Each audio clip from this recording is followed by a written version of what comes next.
The federal parliament sat for the first time today. Not that anything that happens there has much relevance for people on Struggle Street.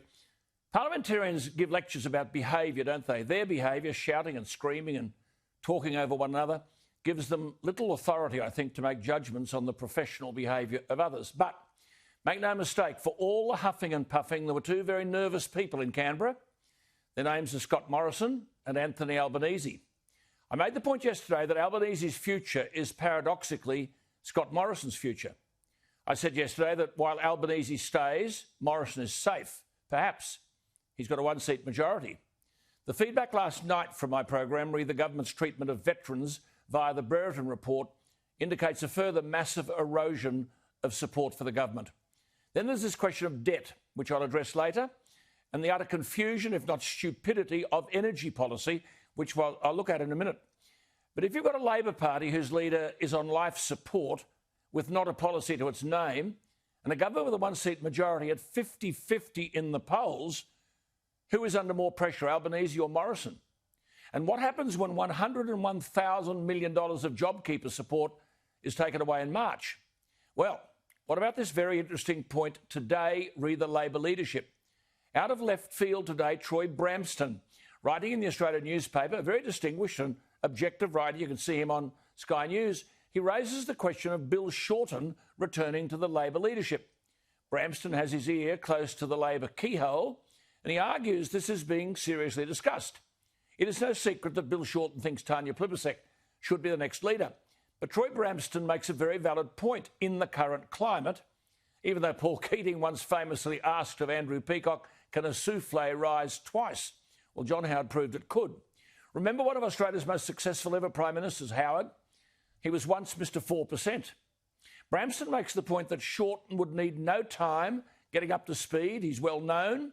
He can say he's learned from his previous stint as leader. He could quickly assemble a team.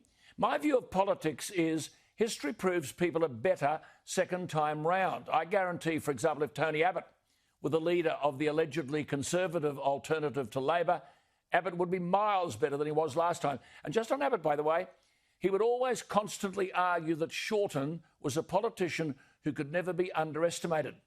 And whatever else might be said about Shorten, at the last election he won every seat the party currently holds.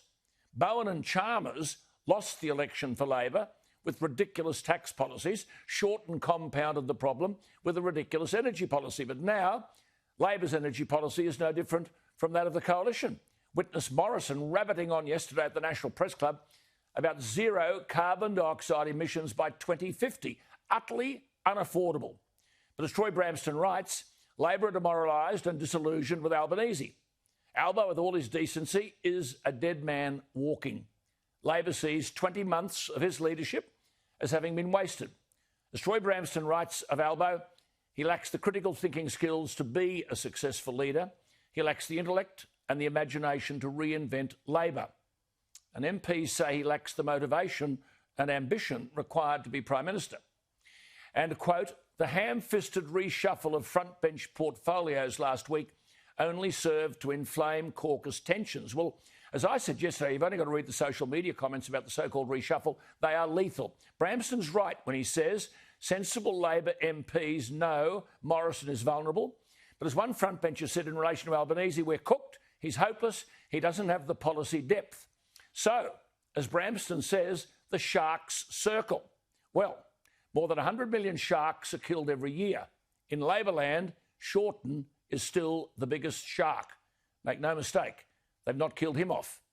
The coalition may laugh, but I can assure you it is laughter based on fear, not confidence.